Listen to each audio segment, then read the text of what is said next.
మల్కాజ్గిరి నియోజకవర్గ ప్రజల సమస్యల పరిష్కారం, అభివృద్ధి, అమలు లక్ష్యంగా మల్కాజ్గిరి ఎమ్మెల్యే ఈ రోజు హైడ్రా కమిషనర్ మర్యాదపూర్వకంగా కలిసి పలు కీలక అంశాలపై వినతి పత్రాలు సమర్పించారు. అల్వాల్లో ఫైర్ స్టేషన్ నిర్మాణానికి కేటాయించిన గ్రామకంఠం భూమిపై కొనసాగుతున్న కోర్టు స్టే అంశాన్ని కమిషనర్ దృష్టికి తీసుకెళ్లిన ఎమ్మెల్యే ప్రజల భద్రత దృష్ట్యా ఫైర్ స్టేషన్ నిర్మాణ పనులను వీలైనంత త్వరగా ప్రారంభించేలా తగిన చర్యలు చేపట్టాలని కోరారు. అలాగే అదే గ్రామకంఠం ప్రాంతంలో అక్రమ నిర్మాణాలకు అనుమతులు ఇస్తున్న అధికారులపై సమగ్ర విచారణ జరిపి కఠిన చర్యలు తీసుకోవాలని విజ్ఞప్తి చేశారు. అదేవిధంగా అల్వాల్ జొన్నబండ పరిధిలోని యుఎల్సి భూములు సర్వే నెంబర్లు 582, 583లోని 22A నిషేధిత జాబితాలో ఉన్న ప్రభుత్వ స్థలాలను పరిరక్షించేలా చర్యలు తీసుకోవాలని ఎమ్మెల్యే కోరారు. అదే ప్రాంతంలో నివసిస్తున్న వడ్డెర ఎస్సీ, ఎస్టీ వర్గాలకు చెందిన పేద కుటుంబాలకు జారీ అవుతున్న నోటీసుల అంశాన్ని కూడా కమిషనర్ దృష్టికి తీసుకెళ్లి నిరుపేదలకు న్యాయం జరిగేలా చర్యలు చేపట్టాలని విజ్ఞప్తి చేశారు.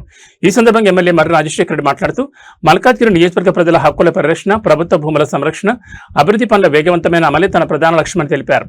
ప్రజా సమస్యల పరిష్కారం కోసం ఎప్పటికప్పుడు సంబంధిత అధికారులతో సమన్వయం చేసుకుంటూ నిరంతరం కృషి చేస్తానని స్పష్టం చేశారు.